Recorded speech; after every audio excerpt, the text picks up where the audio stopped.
आज 22 मार्च है। 22 मार्च अर्थात बिहार दिवस है। बिहार दिवस मीन्स आज ही के दिन बिहार राज्य का स्थापना हुआ था।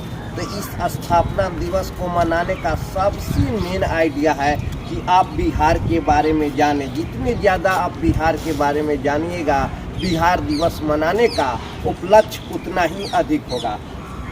बिहार, जिसका कि गठन 22 मार्च 1912 को हुआ था, यह बंगाल के कुछ भाग को अलग करके बिहार राज्य बनाया गया था, जिसका गठन 22 मार्च 1912 को हुआ था।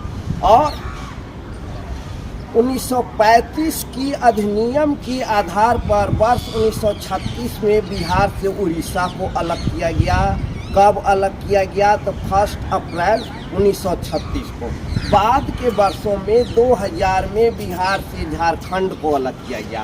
जो दक्षिणी बिहार का एरिया था उसे अलग कर झारखंड राज्य का गठन किया गया 15 नवंबर 2000 को। वर्तमान में जो बिहार है उसमें 9 डिवीज़न, 38 जिला, 101 अनुमंडल और 534 ब्लॉक है।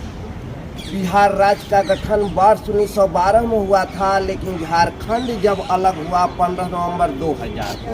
तो 15 नवंबर 2000 से आज तक की बात को अगर देखें तो जिस समय बिहार से झारखंड अलग हुआ था उस समय राजद का कार्यकाल था। आज जो है जदयू का कार्यकाल है, जदयू का शासन है, मीन्स नीतीश सरकार है। अब नीतीश सरकार में पिछले 22 वर्षों में क्या डेवलपमेंट हुआ, नहीं डेवलपमेंट हुआ, इस पर सोचने की ज़रूरत है। बिहार में कितने ज़िले हैं, कितने कमिश्नरी हैं, कितने अनुमंडल हैं, ये तो सब लोग जानता है। तो वर्तमान बिहार सरकार का सबसे बड़ा अचीवमेंट में कहा जाए तो 7 निश्चय पार्ट 1, 7 निश्चय पार्ट 2, साथ ही सरकारी नौकरी में महिलाओं का 35% रिजर्वेशन और बिहार में शराब बंद। साथ ही साथ सुशासन एक बहुत इम्पोर्टेंट चीज़ है। जब तक गुड गवर्नेंस नहीं होगा किसी भी राज्य का डेवलपमेंट नहीं होगा। वर्तमान बिहार में जो वर्तमान सरकार है उस सरकार के द्वारा आधारभूत संरचना को मजबूत किया गया।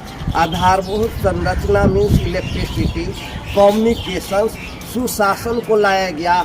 और वर्तमान में बिहार में जो भी रिसोर्स है उस रिसोर्स के आधार पर ही बिहार को डेवलप्ड स्टेट बनाया जा सकता है।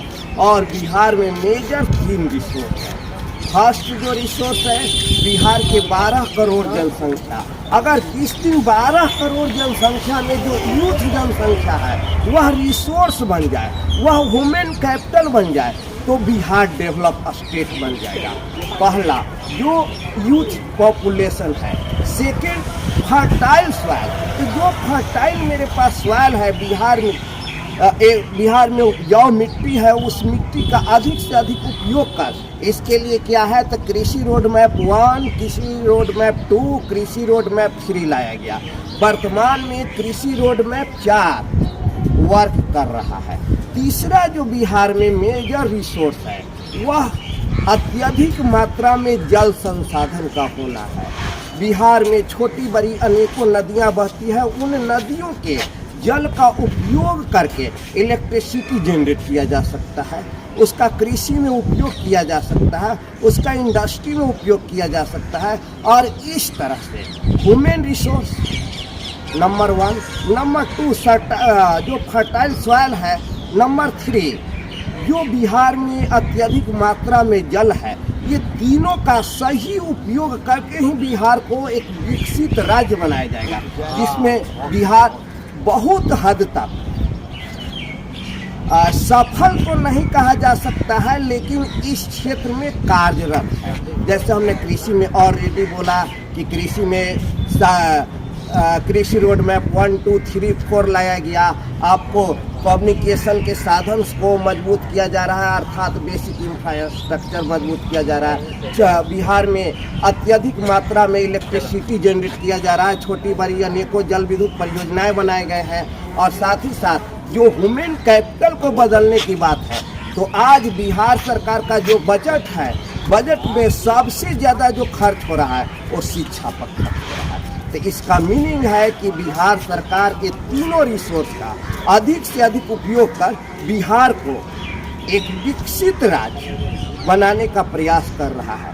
इसके लिए एक चीज होने की बहुत ज़्यादा ज़रूरत है, वह क्या है? तो अस्थाई सरकार।